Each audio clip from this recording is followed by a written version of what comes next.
Halo, Assalamualaikum teman-teman kelas 5. Apa kabarnya kalian hari ini? Semoga kalian selalu diberi kesehatan sama Allah Subhanahu wa Ta'ala. Nah, teman-teman, hari ini pembelajaran tematiknya kita bertemu melalui video pembelajaran terlebih dahulu. Hari ini kita masih akan belajar tema 7, subtema 2, pembelajaran kelima dan keenam. Tapi karena pembelajaran keempat kita masih ada sedikit yang belum kita bahas, maka akan kita bahas terlebih dahulu ya. Mari kita awali pembelajaran hari ini dengan mengucapkan basmalah. Bismillahirrahmanirrahim.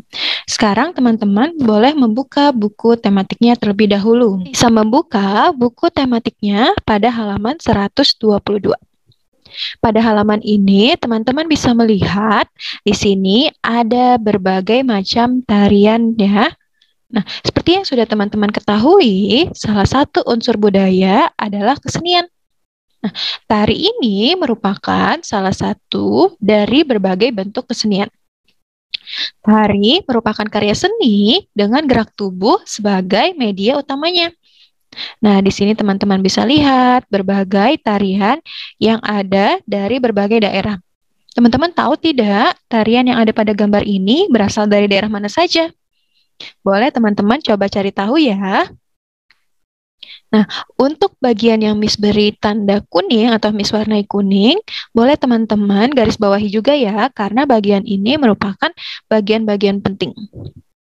Untuk tari, seperti yang sudah kita pelajari pada pembelajaran sebelumnya, bentuk tari itu ada 3, yaitu tari tunggal, tari berpasangan, dan juga tari berkelompok. Nah, untuk tari tunggal yaitu tari yang sendiri, untuk tari berpasangan itu yang tari berdua-berdua, dan untuk tari berkelompok itu tarinya lebih dari 2 ya. Seperti yang teman-teman ketahui, ketika melakukan gerakan tari, penari pasti akan melewati garis-garis yang dikenal dengan pola lantai. Ya, pola lantai adalah garis di lantai yang dilalui oleh penari saat dia melakukan gerakan tarian. Nah, pola lantai tari kelompok dapat diartikan juga garis di lantai yang dibuat oleh formasi penari. Nah, sekarang teman-teman bisa lihat ya, pada halaman 123 ada gerak 1 dan ada gerak 2. Pada gerak 1 di sini ada Siti dan teman-temannya memegang busur panah ya. Kemudian pada gerak selanjutnya, masih pada gerak 1 ya, ini juga masih memegang busur panah tapi diarahkan ke depan. Nah, untuk gerak kedua, busur panahnya disatukan. Nah, untuk gerak kedua yang bagian B, ini busur panahnya dipisahkan kembali. Nah, kedua gerakan ini ya, gerakan ke-1 dan gerakan kedua, ini menggambarkan semangat kepahlawanan. Semangat para pahlawan dalam membentuk Negara Kesatuan Republik Indonesia. Nah, teman-teman, sekarang kita akan membahas ke pembelajaran kelima.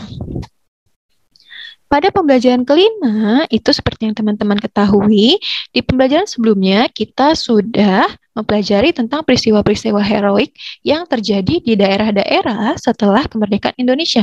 Nah, para pejuang yang berjuang ini berjuang dengan gagah berani dan pantang menyerah ketika mengusir Jepang dari Indonesia. Nah, semangat dan sukacita menyambut proklamasi kemerdekaan ini terasa di seluruh penjuru Indonesia. Dari Sabang sampai Merauke, ini semuanya merayakan proklamasi kemerdekaan. Nah, semangat ini juga diikuti dengan keinginan untuk mengusir Jepang dari Indonesia. Seberapapun kuatnya tentara Jepang itu dipersenjatai dengan persenjataan yang lengkap dan modern, itu tidak menyurutkan nyali atau tekad dari pejuang-pejuang Indonesia. Mereka tetap dengan gagah berani dan jiwa pantang mundur penjajah ini para pahlawan ini, para pejuang-pejuang ini menentang dan melakukan berbagai perlawanan untuk mengusir para penjajah. Nah, sekarang teman-teman bisa lihat di sini ada lirik lagu Maju Tak Gentar. Maju Tak Gentar ini diciptakan oleh C. Simanjuntak. Ya, nada dasarnya adalah do sama dengan bes. Untuk biramanya 4/4, dan untuk temponya yaitu Marcia. Marcia semangat. Nah, untuk lagu Maju Tak Gentar, teman-teman bisa melihatnya atau bisa menyimaknya dari YouTube, dari internet ya. Boleh teman-teman cari sendiri lirik lagu atau lagunya seperti apa. Oke, teman-teman, kemudian di sini kita akan menjawab pertanyaan-pertanyaan yang ada. Jadi, teman-teman dengarkan terlebih dahulu lagu Maju Tak Gentar. Kemudian, teman-teman bisa menjawab pertanyaan yang ada di sini. Pertama, apa yang kamu rasakan saat menyanyikan lagu Maju Tak Gentar? Jelaskan. Nah, teman-teman tuliskan apa yang teman-teman rasakan ketika menyanyikan lagu Tak Gentar. Apakah bersemangat, apakah sedih, dan lain-lain. Nah, untuk nada dan tempo lagunya ini sudah ada ya pada lirik lagu yang ada di atas. Kemudian, apakah lirik lagu Maju Tak Gentar mencerminkan nilai-nilai kepahlawanan? Jelaskan. Nah, jika mencerminkan, jawabannya ya. Jika tidak mencerminkan, jawabannya tidak. Kemudian jika ya atau jika tidak, teman-teman jelaskan mencerminkannya seperti apa. Gitu. Nah, untuk ini ya, di sini ada gerak 1, berjalan tegap ke depan. Ya, ini sikapnya berjalan tegap ke depan. Kemudian gerak 2, mengayunkan gendewa ke depan, lalu ditarik ke atas. Jadi, diayunkan ke depan dulu, baru ditarik ke atas. Nah, ini masih berkaitan dengan pola lantai ya, teman-teman. Untuk teman-teman, jangan lupa untuk menyerahkan tugasnya pada hari Minggu. Tugasnya yaitu berupa menarikan lagu Hari Merdeka. Untuk gerakan-gerakannya, linknya sudah Miss berikan ya. Untuk yang ketiga, ini berlari-lari kecil, pandangan ke arah gendewa. Ya, jadi lari-lari dulu, muter-muter, kemudian pandangannya ke arah gendewa. Nah, untuk gerak 4, meluruskan tangan ke atas, ya, meluruskan tangan kanan ke atas, lalu menekuk. Pandangan menatap tajam ke depan, lalu kepala menengok ke kanan. Jadi tangan kanannya diluruskan ke atas, lalu ditekuk. Nah, pandangannya menatap tajam ke depan, lalu kepalanya menengok ke kanan. Ya, menengok ke kanan seperti ini. Oke, nah di sini sejak pembacaan teks proklamasi oleh Soekarno-Hatta, gaung proklamasi terdengar di mana-mana. Ya, jadi suara proklamasi terdengar di mana-mana. Namun, belum lama menikmati kemerdekaan, bangsa Indonesia sudah dihadapkan dengan perjuangan mempertahankan kemerdekaan. Kenapa, Miss? Karena Belanda ternyata ingin menjajah Indonesia lagi, teman-teman. Belanda datang ke Indonesia dengan membawa tentara sekutu pimpinan Inggris. Akibatnya, pertempuran terjadi di mana-mana. Korban juga banyak yang berjatuhan. Nah, di sini ada teks bacaan mengenai perjuangan mempertahankan kemerdekaan. Jadi, seperti yang tadi sudah Miss beritahu bahwa ternyata Indonesia itu baru sebentar merasakan kemerdekaan, ternyata Belanda datang lagi ke Indonesia. Nah, di sini pada paragraf pertama, ketika bangsa Indonesia memproklamasikan kemerdekaannya, banyak pihak asing yang tidak setuju. Nah, pihak asing ini yang diantaranya itu sekutu, yaitu Belanda dan Inggris. Nah, demikian pula dengan Jepang. Banyak tentara Jepang yang masih tersisa di Indonesia, dia belum mengetahui kalau mereka itu udah kalah dan Jepang itu telah menyerah kepada sekutu. Nah, mereka juga belum tahu kalau Indonesia itu udah merdeka. Jadi, sekutu datang, Belanda sama Inggris, nah Jepangnya, tentara Jepang yang masih ada di Indonesia nggak tahu kalau ternyata Indonesia sudah merdeka. Nah, Belanda datang ke Indonesia itu nggak sendiri, teman-teman. Dia datang membawa Inggris. Jadi Belanda sama Inggris datang ke Indonesia.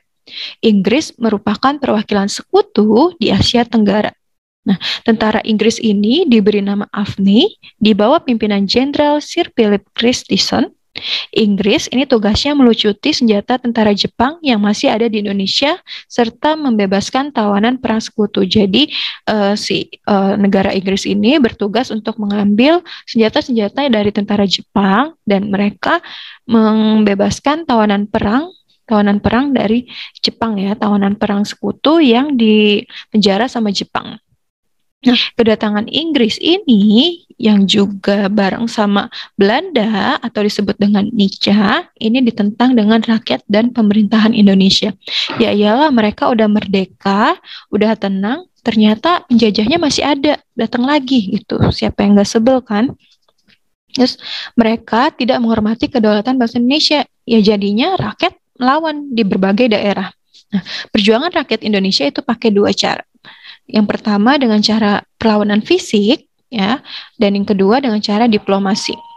Untuk perlawanan fisik itu dengan kontak senjata, dan untuk perjuangan diplomasi itu dengan melakukan perundingan.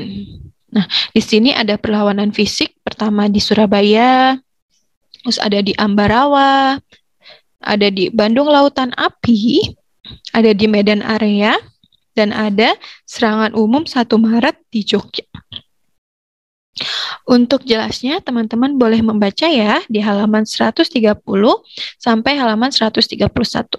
Nah, untuk perjuangan diplomasi itu dilakukan perundingan, ada perundingan Linggarjati, ada perundingan Renville, ada perjanjian Rumroyen. Ya, itu ada 3 perundingan, jadi Linggarjati, Renville, dan Rumroyen. Jadi di setiap perundingan atau di setiap perjanjian itu ada keputusan yang dihasilkan. Nah, di sini untuk perjanjian Linggarjati ada 3 keputusan yang dihasilkan. Renville juga ada 3, dan Rumroyen ada 4. Untuk jelasnya, isi perjanjiannya apa, teman-teman boleh dibaca ya. Nah, sekarang mari kita jawab bersama-sama. Ayo berlatih ya, bagian ayo berlatih di halaman 133 ini. Pertama, mengapa bangsa Indonesia masih harus berjuang lagi mempertahankan kemerdekaannya? Ada yang tahu tidak kenapa bangsa Indonesia harus berjuang lagi? Kenapa? Karena Belanda datang lagi dengan membawa Inggris, ya. Belanda ingin menjajah Indonesia lagi. Oke, teman-teman boleh tuliskan ya. Boleh tuliskan jawabannya seperti ini.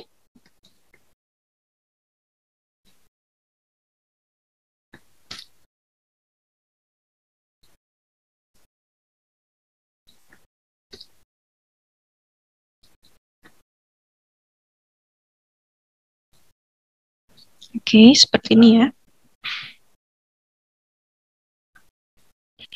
Selanjutnya, nomor 2, apa yang dimaksud perjuangan fisik dan diplomasi?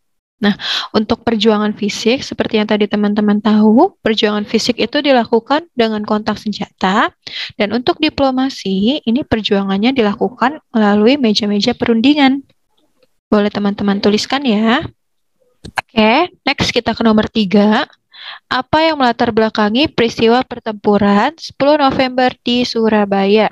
Nah, jadi peristiwa pertempuran 10 November di Surabaya itu dilatar belakangi oleh tewasnya Jenderal Malabi atau pimpinan sekutu.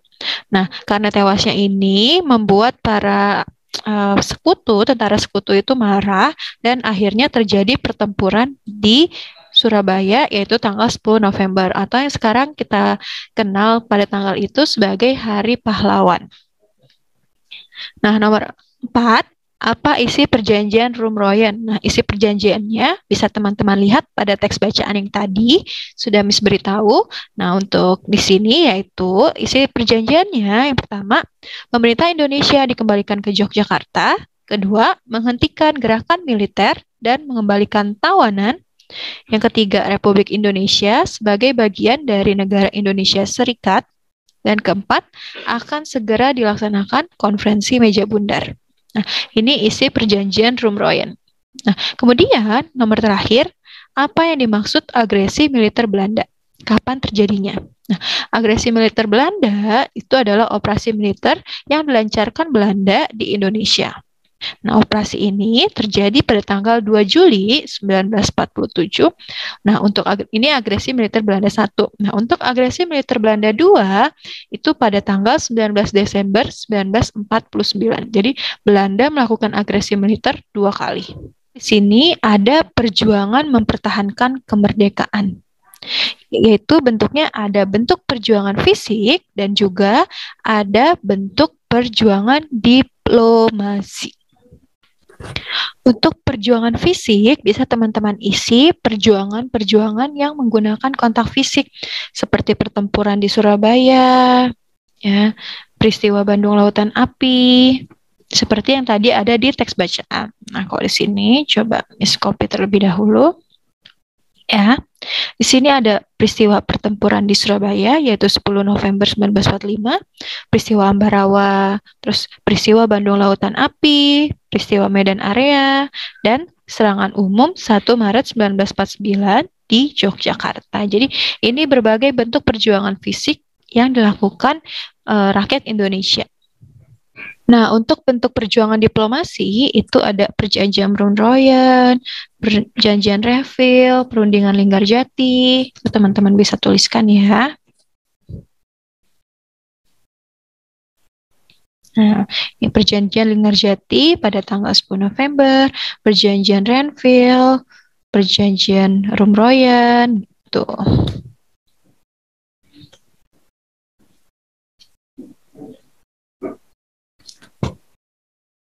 Selanjutnya, perjuangan fisik dalam mempertahankan Indonesia adalah bentuk perlawanan terhadap penjajahan dengan kontak senjata.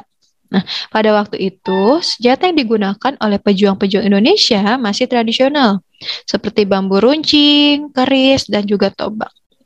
Nah, jika memakai senapan api, itu juga senapan apinya hasil rampasan dari tentara Belanda, tentara Inggris. Nah, berbeda dengan tentara Inggris, Belanda maupun Jepang. Mereka sudah menggunakan senjata modern seperti meriam, pistol, bahkan bom. Nah, perjuangan para pahlawan itu sungguh hebat, teman-teman. Mereka tetap semangat membara, pantang menyerah, walaupun para penjajah Indonesia menggunakan senjata modern. Tentu saja, suhu udaranya pasti sangat panas saat para penjajah menembakkan meriam dan mengebom. Sekarang teman-teman boleh beri garis bawah untuk yang ini.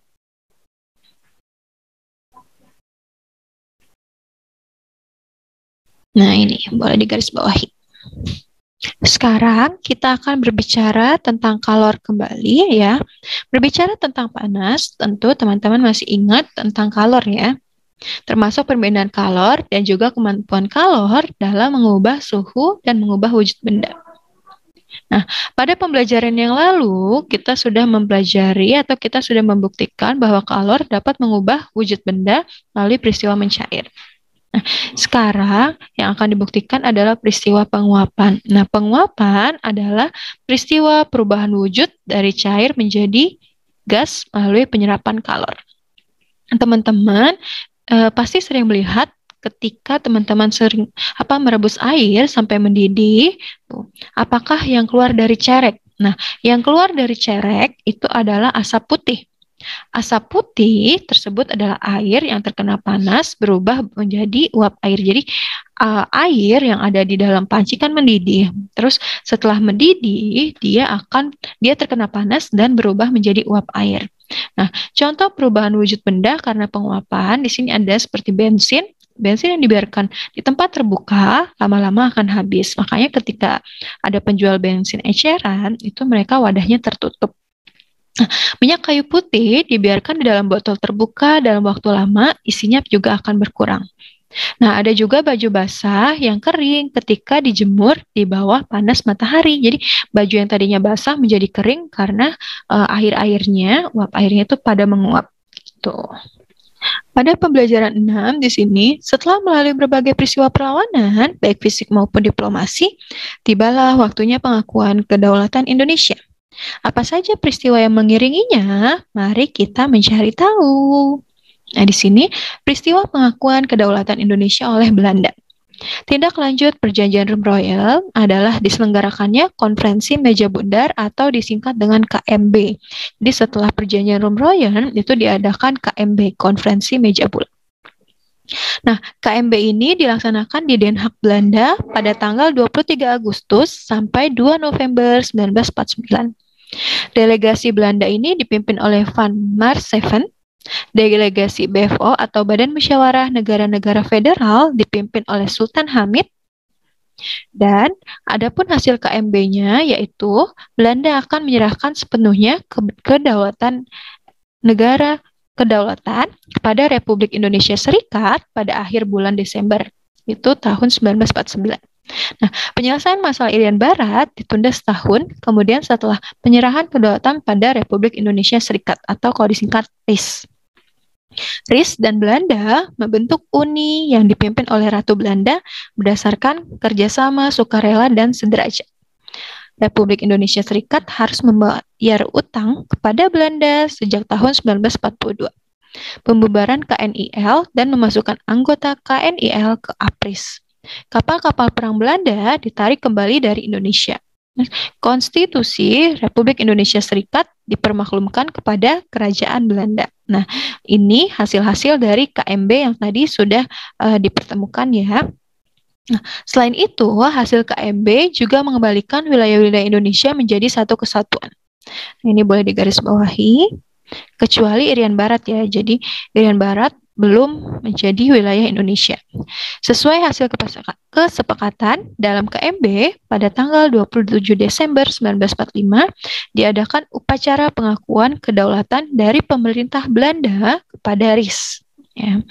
Namun sebelumnya pada tanggal 17 Desember 1949 diadakan pelantikan Presiden Republik Indonesia Serikat yaitu Insinyur Soekarno pada tanggal 20 Desember 1949 dan Dr. Muhammad Hatta dilantik sebagai Perdana Menteri Republik Indonesia Serikat. Nah, jadi sesuai kesepakatannya pada 27 Desember ini diadakan upacaranya di sini tentang pengakuan kedaulatan dari pemerintah Belanda. Nah, untuk terus pada tanggal 17 Desembernya Presiden Indonesia Serikat dilantik yaitu Insinyur Soekarno dan Perdana Menterinya yang dilantik yaitu Dr. Muhammad Hatta, Dr. Andes Muhammad Hatta. Nah, pengakuan kedaulatan Indonesia dilaksanakan di Belanda dan Indonesia. Yang menandatangani pengakuan di negeri Belanda itu wakil dari Indonesianya adalah Muhammad Hatta dan wakil dari Belandanya Ratu Juliana. Untuk proses penandatanganan di Indonesia, pihak Belanda diwakili oleh Loving dan wakil Belanda atau wakil Indonesia adalah Sultan Hamengkubuwono keberapa nih? Ke-9 ya. Jadi pengakuannya itu dilaksanakan di Belanda dan Indonesia. Di Belanda, wakil Indonesianya Muhammad Hatta, wakil Belandanya Ratu Juliana, dan di Indonesia pihak Belandanya Loving dan untuk wakil Indonesianya Sultan Hamengkubuwono ke-9. Dengan adanya pengakuan kedaulatan tersebut, maka berakhirlah penjajahan dan kekuasaan Belanda atas Indonesia. Peristiwa ini juga menandai berdirinya Negara Republik Indonesia Serikat. Nah, di sini pada halaman 143, teman-teman bisa melihat ada lirik lagu dari lagu Syukur. Nah, lagu Syukur ini diciptakan oleh H. Mutahar dengan nada dasarnya C sama dengan La. Biramanya 4/4 dan temponya adalah andante sostenuto. Andante itu berarti lambat. Ada yang pernah dengar mengenai lagu Syukur? Jika belum pernah mendengar, teman-teman boleh mencari informasinya atau mendengarkannya melalui YouTube ya. YouTube atau Spotify atau internet dan lain-lain. Jadi Miss nyanyikan sedikit ya.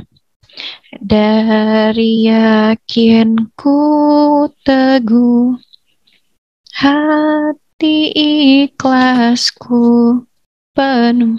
Nah, jadi seperti itu untuk lirik pertamanya. Nanti selanjutnya teman-teman boleh mencari di YouTube ya. Nah, ini tidak usah. Nah, sekarang di sini teman-teman boleh lihat, tahukah kamu anak-anak dari berbagai penjuru Nusantara itu saling bertemu dan berkenalan di Jakarta pada tanggal 14 sampai 18 Oktober 2003. Nah, mereka mengadakan konferensi. Jadi bukan cuma orang dewasa, tapi anak-anak juga mengadakan konferensi. Nah, konferensi adalah rapat untuk bertukar pendapat mengenai suatu masalah yang dihadapi bersama. Nah, jadi semua anak ini menyadari bahwa mereka berbeda, tapi mereka mempunyai tekad yang sama, yaitu perbedaan bukanlah alasan untuk bertengkar antara satu dan yang lainnya. Bahkan mereka berhasil menyusun sebuah kesepakatan tentang cara menyikapi keragaman bangsa. Nah, bagaimana caranya? Sekarang kita lihat di sini ya. Kesepakatannya mereka beri judul berteman dalam keragaman. Nah, di sini sudah diberi gambar keberagaman. Nah, konferensi berteman dalam keragaman Jakarta 14 sampai 18 Oktober 2003 tentang keragaman agama. Kami tahu perbedaan agama janganlah dijadikan alasan terjadi pertengkaran dan perpecahan. Bertegur sapa, senyum, dan adil harus dilakukan dengan siapapun walaupun berbeda agama. Agama itu mengajarkan kebaikan. Perbedaan agama itu anugerah dari Tuhan karena di sanalah kita bisa mengisi, saling berbagi, dan juga saling menolong. Nah, untuk itu di rumah kami bisa berbagi cerita tentang keragaman agama kepada adik, kakak, ayah, dan ibu. Memperkukuh iman dengan menjalankan ibadah yang kami anut dengan sebaik-baiknya. Tetap percaya pada agama yang kami anut sepenuhnya dengan tetap bertoleransi pada agama lain agar persatuan antar umat beragama tetap terjaga. Di sekolah, kami bisa tidak mempermasalahkan agama yang dianut teman-teman, tidak bertengkar hanya karena agama, dan memberikan kesempatan kepada teman-teman melalui ibadah, bertegur sapa dan senyum dengan semua teman meskipun berbeda agama, mendamaikan teman yang berselisih karena perbedaan agama, berteman dengan siapapun dengan latar belakang agama yang berbeda sekalipun. Nah, untuk tentang keberagaman budaya, teman-teman bisa membacanya sendiri ya. Jadi tadi yang Miss bacakan yang tentang keberagaman agama. Nah, teman-teman boleh baca tentang keragaman budaya. Oke, ini tidak usah dikerjakan. Nah, oke teman-teman. Alhamdulillah, pembelajaran tematik kita hari ini sudah selesai. Besok kita akan masuk pada subtema 3 tentang peristiwa mengisi kemerdekaan. Mari teman-teman bersama-sama kita ucapkan hamdalah. Alhamdulillahirabbil alamin. Terima kasih atas perhatian teman-teman. Bisa ucapkan wassalamualaikum warahmatullahi wabarakatuh.